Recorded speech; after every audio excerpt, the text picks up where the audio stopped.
welcome to the MessianTics Podcast, a podcast about all things Messianic Judaism. Each episode, we will be sharing our opinions as we tackle some of the biggest issues in Messianic Judaism. Now here's your hosts, Rabbis Eric, David, Jonathan, and Toby. Welcome back to the podcast. We're going to discuss some things this week that is, I think, important. I think it's something we need to come to terms with. And I'm going to begin by sharing just a little bit of my story as an entry into this. I was raised in a Jewish home, very practicing. My family is very involved in our synagogue.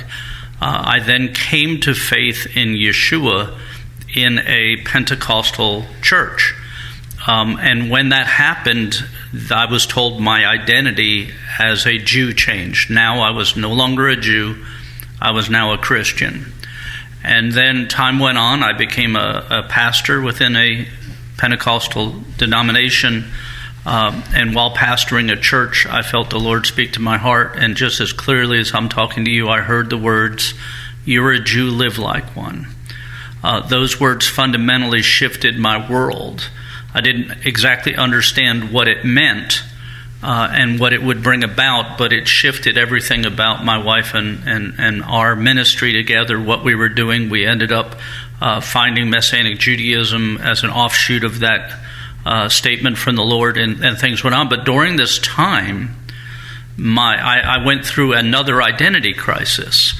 And, Ron Cantor wrote a book called Identity Crisis. Paul Lieberman wrote a book that's entitled Don't Call Me a Christian. There's lots within the Messianic movement, especially among Messianic Jewish people in my generation and the previous generation. We experienced a real crisis of where our feet stood, who we were. Not in believing in Yeshua, because I had no question once I became a believer in Yeshua that was my root, that was what I was connected to. But how that looked as an identity, how that looked as somebody who was raised in a Jewish home, then transitioned to a Christian environment, and then transitioned to a Messianic Jewish environment.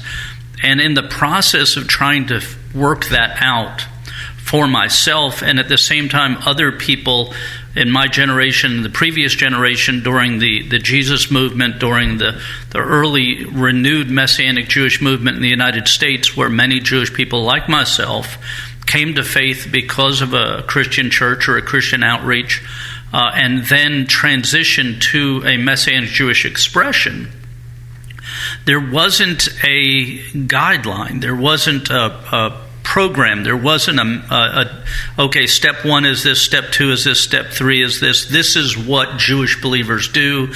This is what Jewish believers believe. This is how they live and act, which is why even today, if you go from one Messianic Jewish congregation to another, you'll see significant differences in how much liturgy they do, whether they have a Torah scroll or not, whether they wear kippot, whether the women wear head coverings or no head coverings, whether they eat kosher or not, or don't eat kosher. All of these things are a result of this identity crisis that each of us experienced all in the same time, or in the same time period, without having someone that we could point to and say, there's someone who walked it. Now I want to walk in their steps. When the early believers accepted Yeshua as the Messiah, they had walked with him. They understood. And then they had Paul, who had a supernatural experience and then led and was this is what Messianic Judaism or the whatever you want to call what the early believers were at that time, and this is how we do that. Then there's 2,000 years almost that go by before this renewed expression comes. So I want to talk about that from my perspective as the 61-year-old in the group, and then each of you who are one generation at least behind me that have had a whole generation of experience and changes that came to be before that point. In other words, when the MJAA, which was the Hebrew Christian Alliance of America, first started forming, they were debating about whether to wear kippot, whether to have Torahs, whether to do liturgy, all of those things. To a great extent, those decisions have been made within our movement.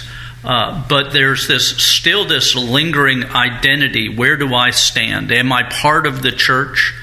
Am I part of Judaism? And the wrestling match to encourage it.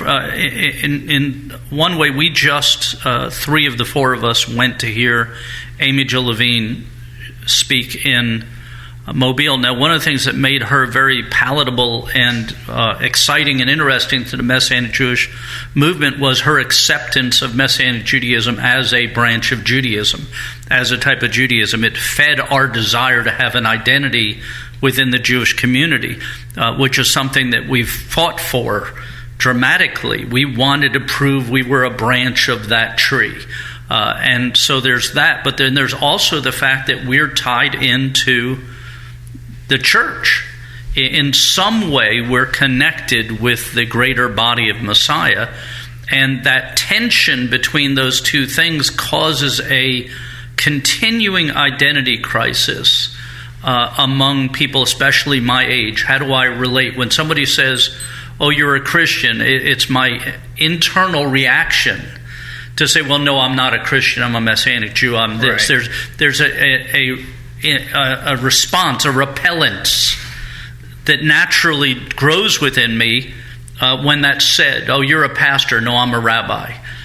Those kind of things. And it's an innate thing within me to self-identify, to argue back against an identity that's not necessarily accurate, but also isn't necessarily inaccurate at the same time. Right. So you guys grew up, my son grew up under this curtain, this umbrella. He was always raised in Messianic Jewish from when he was young, and so he didn't experience some of those things. You two came to Messianic Judaism from the Christian world, so you have your own identity experience and transition in going through that. So all of us come from a slightly different perspective, but I think all of us and everybody in Messianic Judaism in some way has this tension of an identity crisis, even if we don't want to admit it, that we wrestle with. So I thought it'd be interesting to talk about, because I think it is something that is real for almost everybody who will be listening to this, and it's something that in my opinion, have to get past. And not to broaden the topic more than it already is, but I also want to add in that one of the unique things with the perspective of this particular podcast is that it's 2 Jews and 2 Gentiles who are all Messianic Jewish rabbis in a Messianic Jewish congregation. And so there is an innate identity crisis both for Jews in Messianic Judaism and Gentiles in Messianic Judaism. And at least on the Gentile side, a big part of that is that we've spent so much effort trying to define what a Gentile isn't within Messianic Judaism that we have yet to put much effort into trying to define what a Messianic Gentile is in Messianic Judaism. So if that makes sense, like we've gone out of our way to say, oh, you can't, you're not Jewish, you're not this, you're not that, you can't do these practices, or you can't be called a rabbi, you can't be called this, you can't do that. But we really haven't gone, okay, well, what are Gentiles supposed to do? What are Gentiles supposed to be within? And so within this particular podcast, as one of the major perks to discussing the antics of Messianic Judaism, which is where MessianTics comes from, is that we get to dive into that from a really, I think, interesting perspective, having kind of bridged that gap to some degree and are actually wrestling with that issue in a day-to-day battle, not a day-to-day battle, but a day-to-day course in our own congregations and ministries as we navigate that together without, while there are distinctions between Jew and Gentile, there's not a distinction in our role in what we're doing and what our goals and visions are, if that makes sense. So I just want to throw that out there as we start this conversation and begin rolling. So I'll let you guys dive into with your thoughts first. Well, for me, and this is Rabbi Toby, I think that that was when I came to a Messianic synagogue for the first time. Again, I talked about this in a previous episode. I've talked about it a few times, but there was an immediate change I felt the presence of God more powerful than any other time in my life, and I heard God tell me that my life wasn't going to be the same again. So I knew that God was welcoming me in. That God was, regardless of what anyone else may say, I knew what God was telling me. All three Messianic congregations that I've attended over the course of the past 18 years, 18 years, all of them have been predominantly non-Jewish. And I think that that's the case in a lot of Messianic synagogues. I don't have the numbers, but which makes sense just because of global demographics, right? Unless there is unless a Messianic Jewish synagogue is going out of its way to exclude and make sure that non-Jews don't come. Right. But when I came in to Messianic Judaism, I already, again, like Rabbi Eric said, it didn't change my faith in Messiah. Right. Yeshua is still the Messiah. It just changed my expression of how I worshiped him, which was in a Jewish way. And as I got into Messianic Judaism more, a month, a few months, 6 months, maybe a year, that's when I started to ask the question, okay, why am I here? Why did you bring me into this, Lord? Right. I did go through and I've said this before, I did go through I got robbed by the church, and the church is missing so many things, and the church is wrong, and I had a very bad attitude about that, and I had to apologize to quite a few people with how I came off, and I had a lot of zeal, very little knowledge.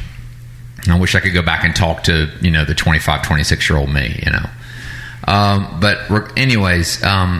But yeah, I started to question why God brought me here, and the overwhelming number of Jewish voices to me over the past 18 years have been very welcoming. Mm-hmm. Listen, God needs the Jew and the Gentile. God needs us both. And the problem is that I don't know if it's just human nature, but those voices of negativity can still seep in, and I have heard a few really derogatory things said about Gentiles in the movement. Right. Some of them are very loud. Right. And I think it's this understanding, some of them are very loud, but I think for me it was the understanding of, and what God has taken me through my journey was getting the understanding of what it means, what it meant when God chose the Jewish people, not because he liked them more than all the other nations, and not because they were more righteous than all the other nations. In fact, God actually speaks to that pretty blatantly when he says it's not because of your righteousness that I chose you. Right. And I think that there's still this this balance that we try to attain of understanding, one, that there's no distinction. There is a distinction between the calling of the Jew and the non-Jew. But God doesn't discriminate in his spirit and in how much he loves us and in how inclusive he is. But I think that it was important for me to, that journey's not over for me. I wouldn't have never imagined when I walked into a Messianic synagogue back in 2005 that I'd be a rabbi one day. Right. I was happy just to be exposed to this. I was happy just to take a Siddur home and read, and learn the liturgy. Right. It was like that was enough for me. The fact that God has had more in store has been absolutely because of his grace. But I think it takes time, but it also takes sound teaching. Like it's hard for me when I encounter resistance from my Jewish brethren in the faith. Right. It's hard for me, but it was initially hard for me. Now it's almost like when it happens, I'm like, almost welcome. I don't want to say I welcome that, but I'm almost like, I've learned how to channel that negative energy into pressing into God, and it just affirms more of how I felt of my calling in the movement. Right. Yeah, it's interesting to me, and I kind of look at it this way, that we're striving for accuracy without arrogance. Right.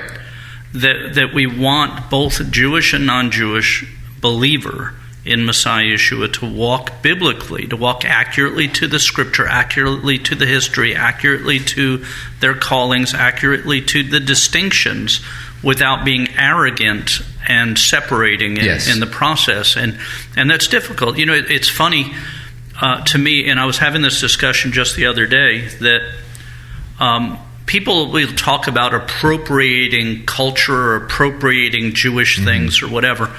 But those people that we talk to, when somebody in church says hallelujah or says amen, nobody says, oh no, they shouldn't say that because someone will think they're trying to be Jewish or they're trying to appropriate Judaism or Jewishness. Right. When somebody eats matzo ball soup, nobody looks at them and says, oh wait, we shouldn't serve that to them, because if that Gentile eats matzo ball soup, someone might think that they're Jewish and they're not, or someone might think that they're trying to be Jewish when they're not. Right. And so I kind of look at our worship, like at our synagogue, at your synagogue, at Congregation Mount Chaim. They're both made up of both Jewish people and non-Jewish people. All of the Jewish people know they're Jewish. All the non-Jewish people know they're not Jewish. Yes. There's not an identity. There's not nobody on the Jewish side is wishing they were Gentile. Nobody on the Gentile side is desiring or wanting to be Jewish. Mm-hmm. They understand the distinction of the role, but yet they worship together when both parts of the congregation, both sides join together in the Shema, or the Vahavta, or the Amida, or any of the prayers that are prayed. No one is in the back going, oh, I can identify this, or they're misappropriating, or they're doing this or that. But that's because there's sound teaching that says that we're grafted into the same tree. I'm just as grafted into the olive tree as Jonathan is, Rabbi Jonathan. He's a non-Jewish or a wild branch that's grafted into the tree, but I'm a broken off branch. My family were not believers all the way back to the time of Messiah. We're one of the branches that was broken off, and we're regrafted into that tree, and we're feeding from the same tree. We're unique and diverse and distinct, but still part of the same tree. And that can be achieved if we don't barb at and recoil at the fear of something becoming something because somebody acted some way. In other words, if I'm not afraid that Rabbi Jonathan is going to suddenly believe he's Jewish, then I have no problem with him wearing a kippah or wearing a talit or whatever. And nobody's going to look at him because he identifies very clearly that he's not. Right. And so those that take, if we can remove that fear of the loss of an identity, then that changes the ball game. Right. And the whole cultural appropriation argument to me is kind of, because like, where does it end? Where do you stop with that? Because Eastern churches, Eastern Orthodox, Armenian Orthodox, Coptic churches, all their designs are based on ancient synagogues. So is that cultural appropriation? A lot of the priestly vestments found within the Catholic Church, the mitre, for example, is designed after the turban that the high priest would wear. And appears in a lot of early ancient Christian art as a symbol of that same thing. So is that appropriation? So now, do you just desire to have the control over Gentiles who come into your spaces and tell them, oh, you can't wear talit, you can't wear a kippah, you can't say certain prayers? Do you just desire to have that level of control over these people? Because I doubt you're going to the Eastern Orthodox meetings. I doubt you're going to the diocese meetings with the Roman Catholic Church and going like, you appropriated this from us and you need to give it back. How dare you?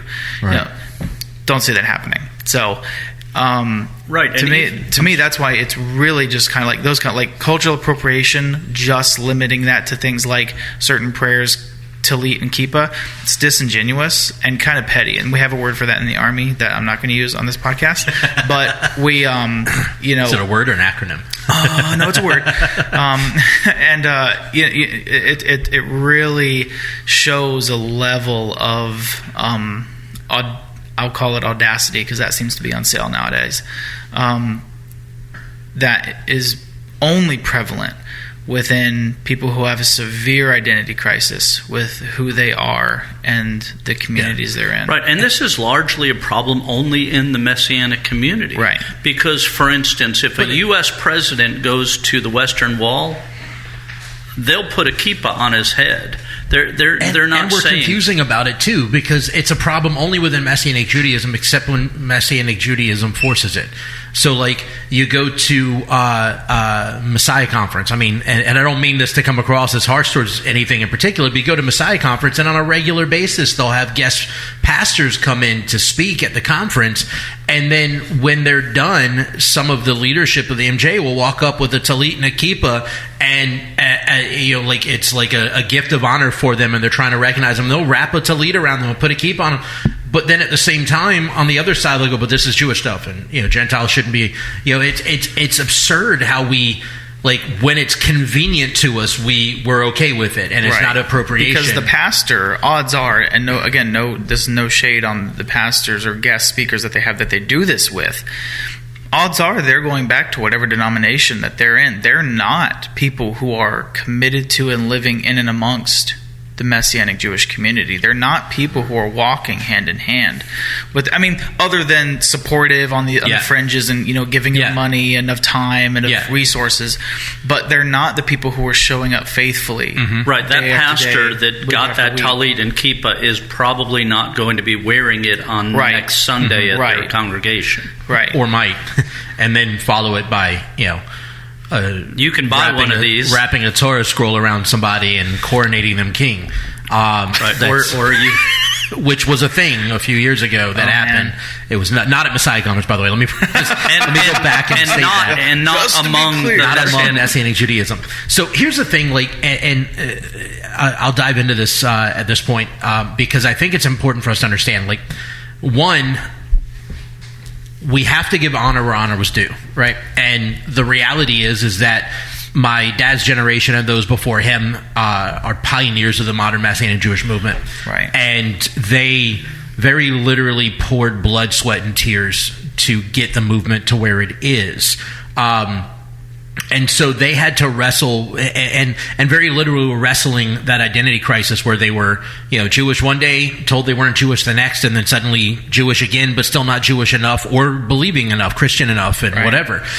So there's very literally that identity crisis. So there's this constant battle of trying to prove to the Jewish world they're really Jewish, or to the Christian world they're really believers, or whatever. And I get it, and I understand it. And so I definitely give honor where honor's due, because to have to fight that battle on a daily basis is a lot, right? And to constantly run around with it. But on the other hand, I think it's important that we recognize that I think one of the key signs of the success of what the pioneers have done is that particular identity crisis has generally not been inherited.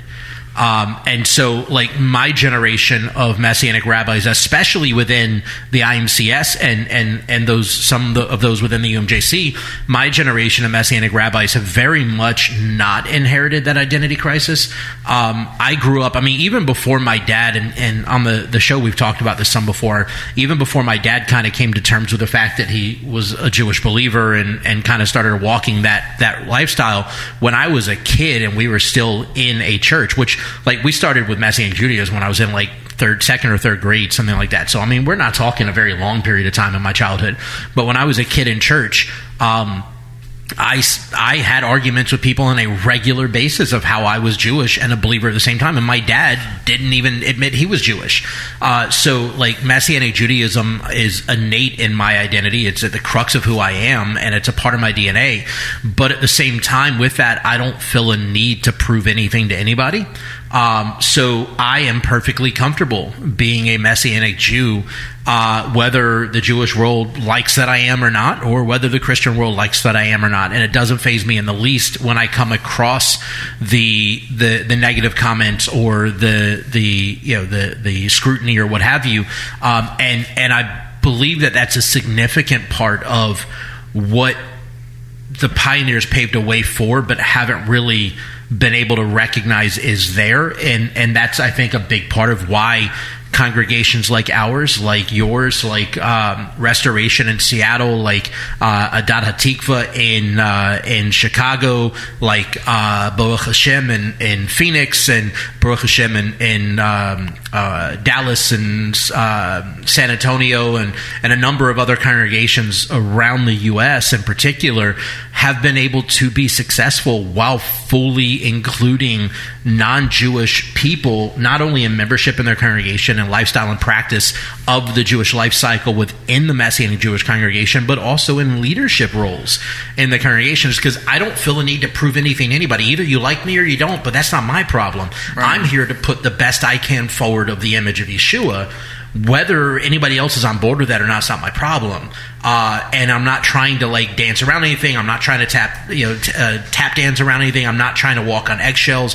I'm not trying to. If you've listened to this show long enough, you've realized that I have zero problems. And if you're not sure whose voice this is, I'm going to make it clear so nobody else gets blamed for it. I am Rabbi David.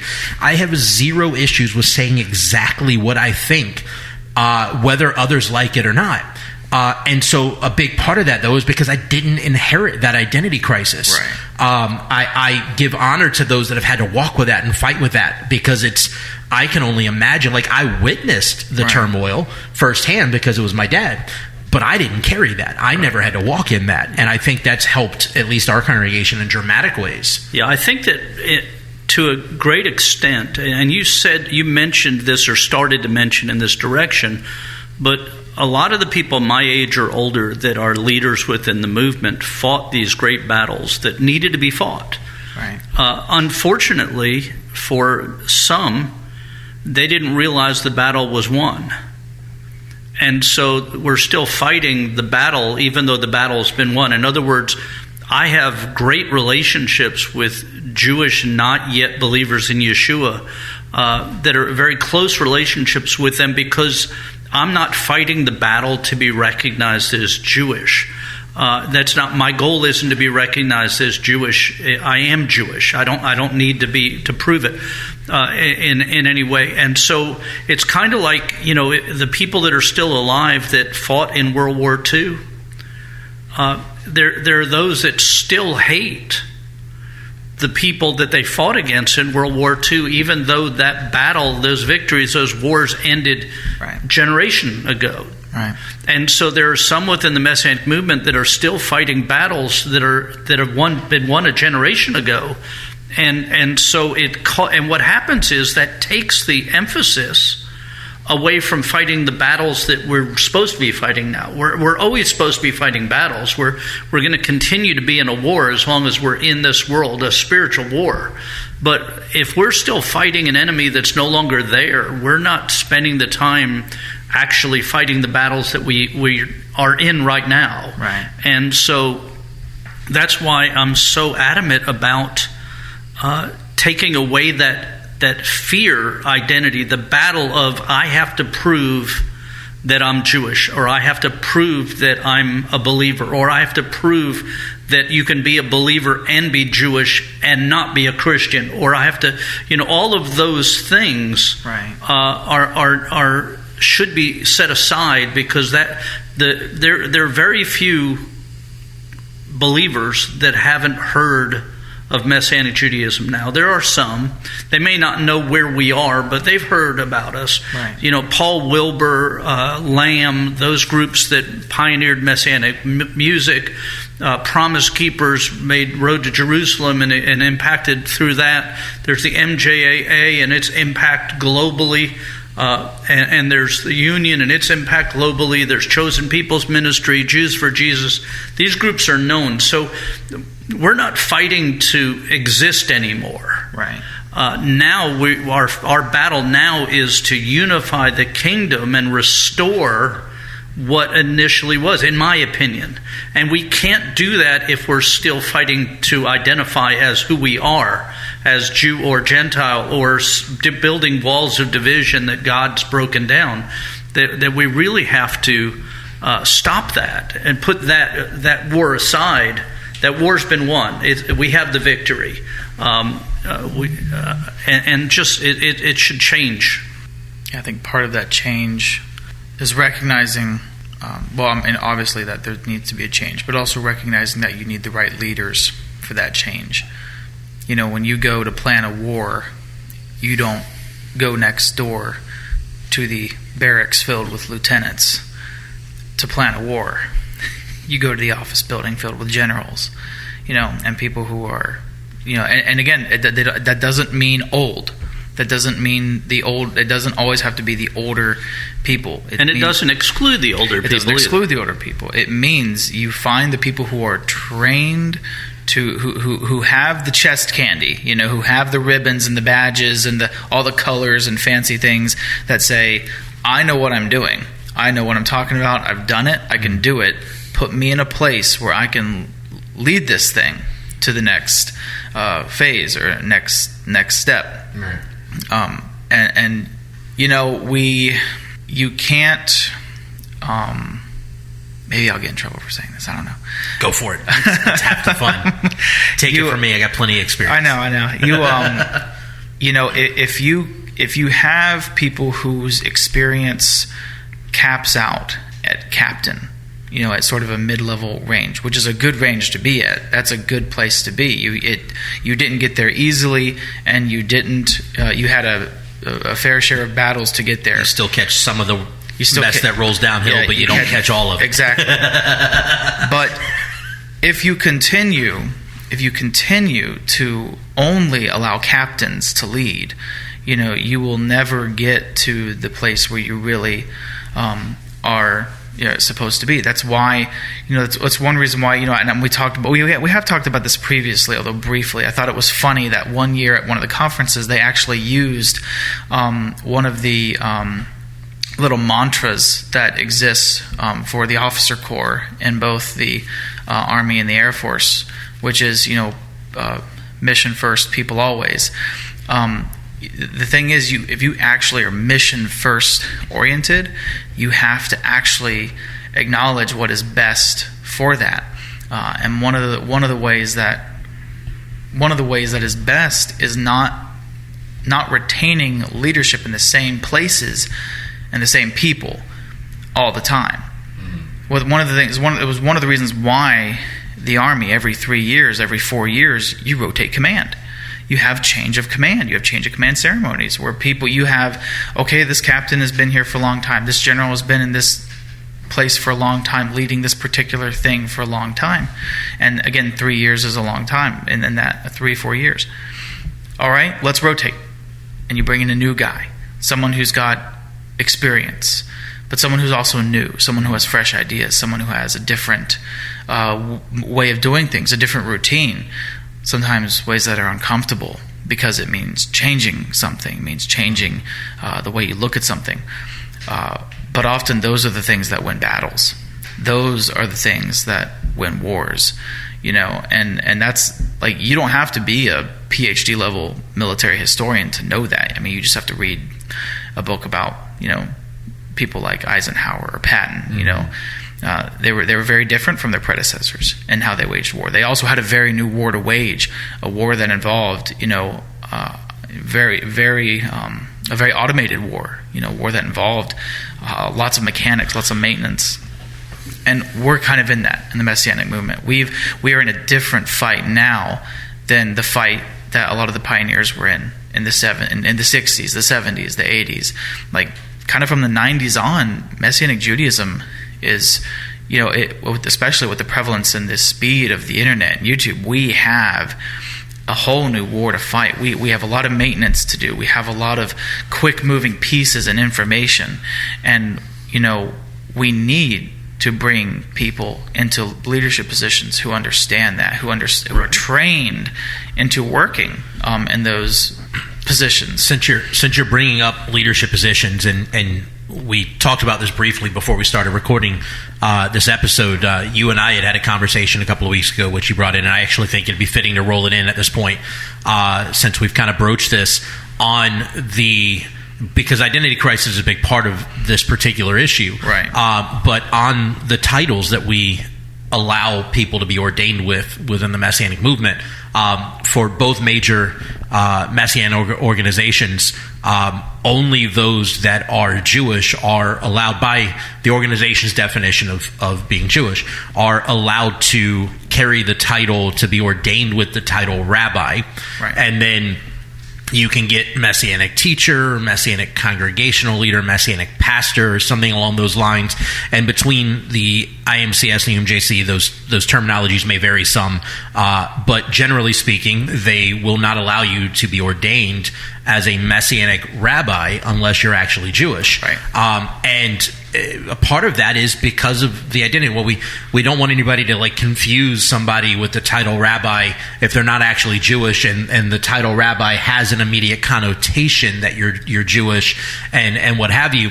And then the other part of it is the other side of the identity crisis discussion, which is a fear, somewhat rational perhaps and somewhat irrational perhaps, that if we allow too many Gentiles in the movement, that it will no longer be a Jewish movement, which I disagree with. I know, Rabbi Eric, you were wanting to pop in with something. Yeah, I wanted to say that this goes back to that change that I'm talking about in the generations, because previous to where we are now, there was almost a need to say, we're Jewish and only Jewish people can be rabbis, because we were trying to get other people to accept our identification as Messianic Jews. Now we've crossed a place to where we've established that there is something called Messianic Judaism, and what that is a blend of Jewish and non-Jewish people worshiping in a Judaic fashion, a biblical Judaism that includes both Jews and non-Jews. Now that we've identified that, we've self-identified and expanded that identification out, at this point, we should be able to then identify for ourselves what our leaders are going to be called. In other words, we shouldn't have to, at this point, worry what the church is saying about what we call our leaders, or Judaism outside of Messianic Judaism, because we've already established our identification. The other thing that I wanted to say, and this is kind of in this but out of this, and it goes with what Rabbi Jonathan was saying just a minute ago, talking military terms. In Pensacola, we have the Naval Air Station. Right.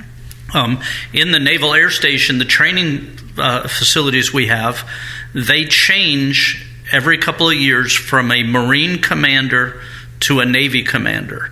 So that the flights, they change. One time there's a Marine officer that's in charge. One time there's a Navy officer that's in charge. And those are very different cultures. And they're very different cultures, very different ranks. Navy ranks are different than Marine ranks. All the things are different. But it doesn't matter if it's a Marine or it's a Navy officer. The position they hold is called the same regardless of which organization they're from. And the reason I bring that back is this is not just a Jew-Gentile thing, but we need to get to the point where if somebody is in a recognized Messianic organization, whether it's the Union of Messianic Jewish Congregations, the International Messianic Jewish Alliance, or any of the other organizations, if they're part of our movement, if they're recognized as that they're not teaching heresy, they're teaching biblical, the concepts, they're in agreement with the statement of faith, that it shouldn't matter if a union rabbi takes in place in a IMCS congregation, they should be accepted. And doesn't mean accepted in the organization, because a colonel in the Marines isn't accepted as a Navy officer. He doesn't become a Navy officer, but he does hold the position in that position. And we should stop in this self-identification and this battle for identity. We should understand that there are multiple groups that are all working in the same direction. They're all part of the U.S. military, so to speak. And we should not be fighting against those that are fighting on our team just because they're in the Navy versus the Marines or the Air Force or the Army. And we have to get to that point where our identity is strong enough in our Messianic Judaism that we welcome the involvement of the other parts of Messianic Judaism to achieve our goal, because if we don't do that, we're going to constantly be fighting old battles. Can I ask in this analogy? I'm scared. Where does now. the Space Force fit in? That would be the millennials. Where does Space Force fit in? I don't know. Is that Gen Z? Is that the next one? I don't know how this goes, but it's just important that we understand that we've already established our identity as Messianic Judaism. We're not some esoteric, far out thing that nobody's aware of. Right. We've already self-identified. We've already established that, and we need to stop doing things that allow other people to put our identity to us instead of establishing it ourselves. We keep dancing around the mulberry bush, right? And so that's why at our congregation we call Rabbi Jonathan, even though he's not Jewish by genetics or birth or genealogy, any of those things. But nobody in our congregation is confused by that, because the position of rabbi holds a definition. Yeah. Yeah, and you'll notice, like, if you go to conferences, like, I've only, out of all the leaders that show up, almost all their name tags say rabbi. Yeah. So-and-so. And I know there are lots of them who are not Jewish. That's the thing that makes me laugh, is that on their certificate it says one thing, but on your name badge at the conference it'll say something else. Right. Like, if we're willing to put it on the name badge, why are we not willing to just put it on the certificate? Like, it's absurd. And even at that, though, and this is what really was the crux of the conversation that you and I were having, Jonathan, is that one of the suggestions Jonathan made is, in the same sense that rabbi has a distinct connotation, right? There's an assumption that goes with it, which is kind of the reason why the organizations are hesitant at giving the title as ordination to Gentiles. There's some luggage that comes with it. Yeah. At the same time, that's true with pastor. Right. The IMCS at least will ordain people as a Messianic pastor, but then we're fighting to prove we're not a church while we're installing pastors over our congregations. Like, it doesn't make sense. Now, I understand why most Messianic leaders in Israel use the term pastor there. Like, there's an entirely different scenario there. Different battle. It's an entirely different cultural context there. I get that. But here, like, why are we... And so one of the suggestions... Now, I'm a proponent of do the work, earn the title, give everybody the ordained title of rabbi. Right. That's fine with me. Do the work. You put in the time, you do the work. If everybody's on equal playing field, let's do it right? Now, Jonathan did pose an idea to me of how to kind of dance around that to some degree, and still have rabbi as an ordained title reserved for Jewish people, if that's what you want to do, but not force pastor or congregational leader as something, just a generic term on Gentile leaders, but instead to use a term that is actually historically used within Judaism. And I'll let you kind of throw that out there. But. Yeah, well, we had, I've been researching a lot this summer, learning just about, the history of Judaism within the Southeast, and not even Messianic Judaism, like just straight, Orthodox and Reform Judaism. And Reform Judaism historically is something else, not what you normally see today. Historically, Reform Judaism is more like conservative Judaism that we know today. It's Orthodox Judaism, but we want our liturgy in English. Yeah. And what Reform Judaism was intended to be is not what it is now. Right. So, and I had visited I forget the name. Let me look it up. But anyway, we were in Charleston this summer, and one of the synagogues there in Charleston, South Carolina, it's the fifth oldest synagogue in the U.S., and it's the oldest still running synagogue in the U.S. Today. So it still holds services. There's an active board, an active rabbi. Sorry, I want to find the name of this just so I can feel better. Yeah, I want to give it. Okay, yeah. So it's Kahal Kadosh Beth Elohim, and so it's been there, since the actual building that's there today has been there. It's pre-Civil War, for those American history buffs. The first building was built between the early 1800 and 1830 something, before it burned down, and then they of course rebuilt it. But I make that point it's old. It's been there a long time. The congregation was actually there long before that as an Orthodox, a Sephardic Orthodox community.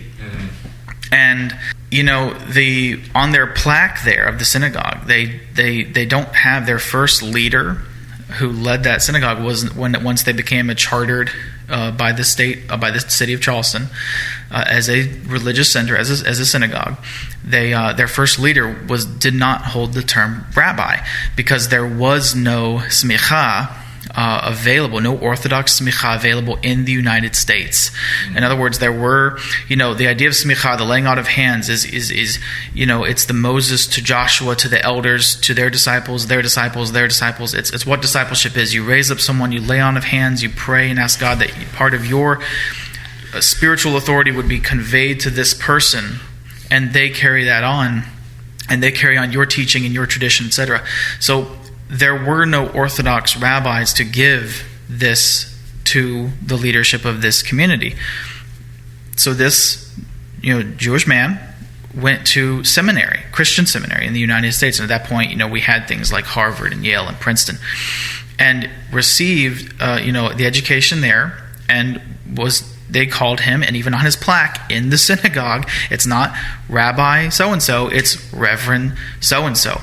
And this was, and I was reading about that this happened for several, quote-unquote, rabbis, Jewish leaders of congregations, that for several decades, they had a lot of guys by the title of Reverend, because that's what they could be. They didn't have, they acknowledged they didn't have the proper channels to have actual Jewish laying on of hands, the smicha from a proper ordained Jewish authority, so they just embraced the title Reverend. So my suggestion to David was, if we want to have this distinction, that's like, we just have to have it, why don't we use something that actually has some bearing in American Jewish history? And Reverend is one of those titles that actually has some bearing in American Jewish, especially Southern American Jewish history. And because Rabbi Jonathan is a history buff, that makes perfect sense to him.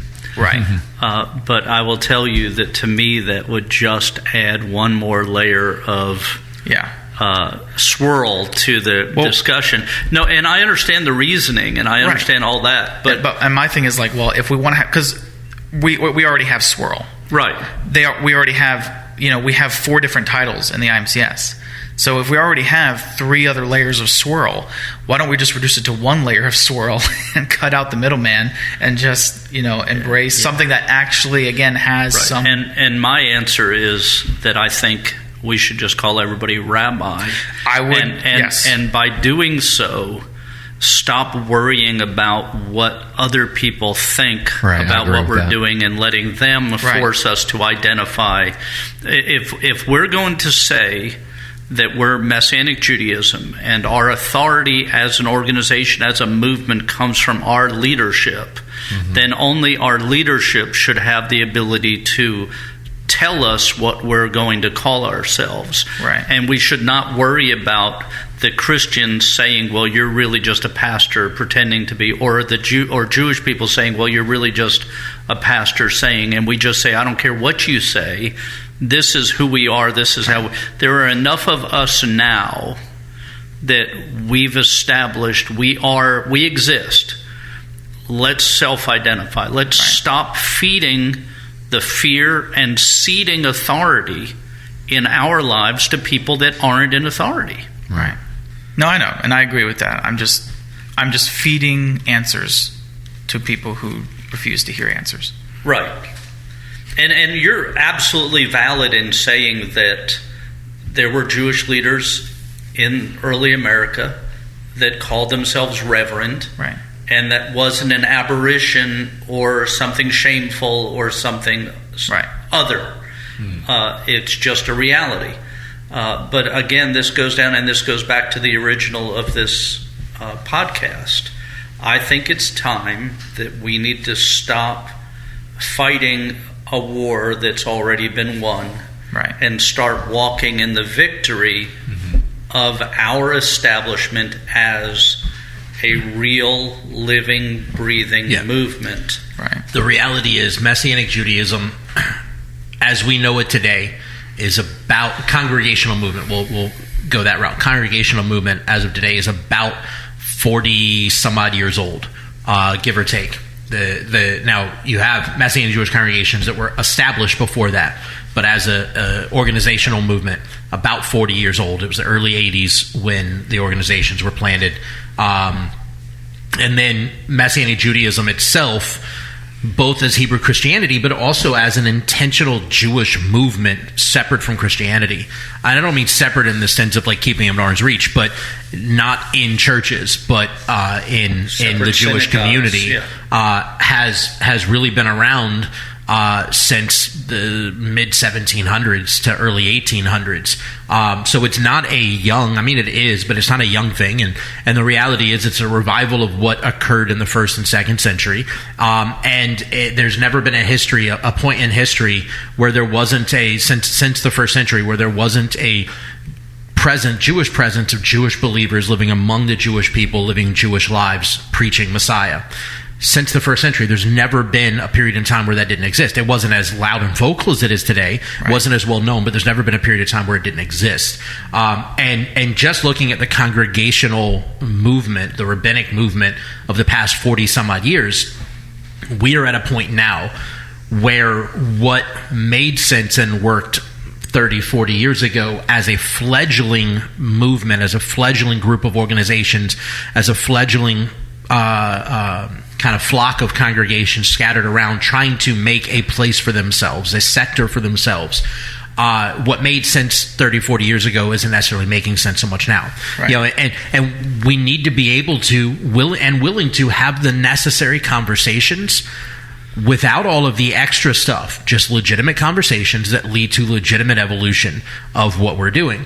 And that's an important factor, because if we think back to just the last 100 some odd years of the Messianic movement, originally it was Hebrew Christianity that met on Sundays, wanted nothing to do with Jewish tradition and practice, just recognizing that we are Jews that believe in Jesus, to becoming Messianic Judaism, where we started to sort of implement some Jewish practice and tradition in, or at least started meeting on Saturdays instead of Sundays, to now full-on congregations where we use liturgy on a regular basis. We have High Holy Day services. We have rabbis and so on. And bat mitzvah. Yep, where we fully implement a Jewish life cycle into our congregational existence. And we still have some of the same fights going on, some of the same problems going on. Like, we're clearly willing to evolve as time goes on and recognize, and even at that, you have two different sides of the movement, where you've got some that still kind of have the Hebrew Christian mentality of we want very minimal Jewish practice and tradition included in what we're doing, and then the other side of it that we want everything to be very specifically Jewish practice and tradition, and you've got a wide fan from something that looks like a charismatic church with a little bit of Jewish flair that meets on Saturdays to Orthodox synagogues that you might hear something about Yeshua every once in a while in, and that's the spectrum of the pendulum that we swing in.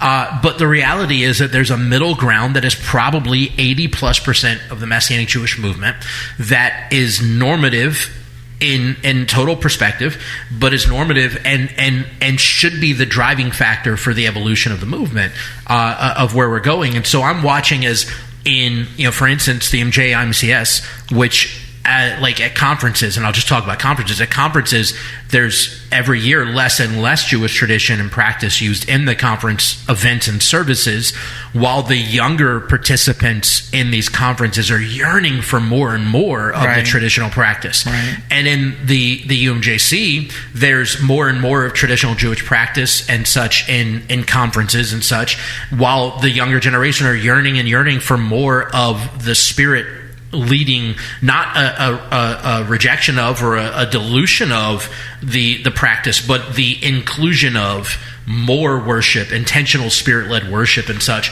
And so it's clear we can look at the younger aspects, the 20-somethings and such of both organizations, of both sides of the movement, congregationally speaking, and see that they are their own middle ground, right? They are the answer to each's own desire. And I don't know, maybe, and I'm going to throw this out there, maybe working together a little more than working apart from each other could help with this a lot. I don't know. We need to change our mindset from either or to and also. Yeah. Right. It's not either this or that, but it's and this and also that. And not just in practice, but also in the Jew-Gentile and also in the organizational aspects of it. So we're so glad that you guys tuned in to listen. We hope you'll share this with other people. If you have comments or thoughts you want to share with us, please contact us through any of the mediums that are available to reach us through our social media or through the different apps that our podcast is on. And we're so glad you're listening to us. Look forward to seeing you next week. Thank you for listening to the MessianTics Podcast. Make sure to subscribe so you can be notified every time we drop a new episode. And be sure to follow and interact with us on social media at MessianTics Podcast.